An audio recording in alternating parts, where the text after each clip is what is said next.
Hello, I'm Keith Hilson with the Schmidt Music Trombone Shop, back with another daily practice tip for you. And today I'm going to talk about drones and specifically how we can use drones in practicing long tones. So, first off, what is a drone? A drone is simply a note or a series of notes that are sustained for a long period of time that don't change. One of the best examples of drones are bagpipes. A lot of the Scottish and Irish bagpipe traditions, for example, always have a drone. There are usually at least a couple of notes, very often either open fourths or open fifths, that produce this constant foundation that the rest of the bagpipes, they play the melody over the top of. So what are we talking about with drones in terms of long tones? For us, when we are practicing long tones, what are we paying attention to? What are we thinking about? We're trying to use our air to create the best, fullest, most stable sound that we can. Where drones come in is that, first off, they can provide a foundation for us to play into. So in other words, when I'm using a drone, when I play my long tones, I can try to fit my sound within the sound of the drone, and I can really focus in on, in particular, how stable and secure is my note. Is it just a flat line going across here, or is it moving and shifting? Which do I want to have? Probably want more stability there. And drones work beautifully for working on intonation. Tuners are great for working on intonation. It is really important for us to understand the intonation tendencies of our instruments. Which notes are flat? Which notes are going to be sharp? How do I adjust for that? The problem with just using a tuner, though, is that intonation is not absolute. Depending on what key we're playing in, what type of ensemble we're playing in, what type of space sometimes we're playing in, intonation can change. An F in one key does not mean it's going to be played in the same place. The intonation is going to be the same as an F in another key.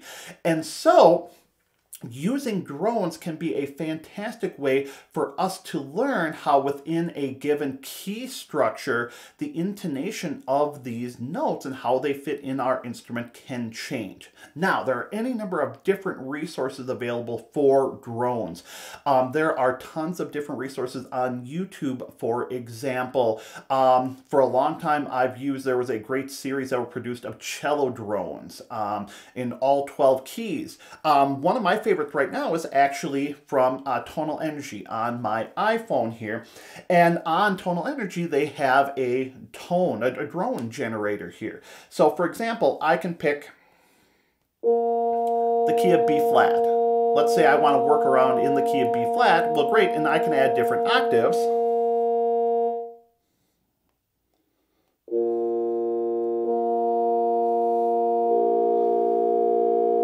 And there, now I'm giving myself a sonic foundation to work with.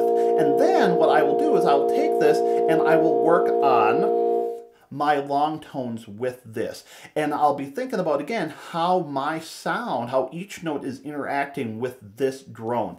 And I usually use it very key-centric. So for example, I'm going to pick a tonality. So today, I might pick B flat major, or maybe I'll be thinking B flat minor.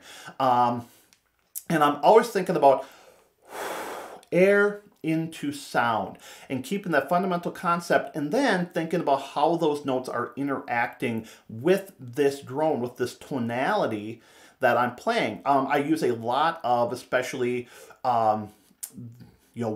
first, thirds, and fifths. So a lot of, for example, in the key of B flat, B flat, D, F. And you can play around with changing the tonality over the top of a drone, which can be really fun as well. But keeping it at its fundamental level, thinking about, those chord tones or the non-chord tones, the second, fourth, sixth, seventh, for example, how all of that interacts between how a major seventh interacts differently than a minor seventh or a dominant seventh, what that relationship changes and how we have to change what happens with the intonation all makes sense here.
So again, in your daily practice routine, I would first off highly encourage you to be doing long tones if you're not already, for so many of the reasons we've talked about in this video and other videos.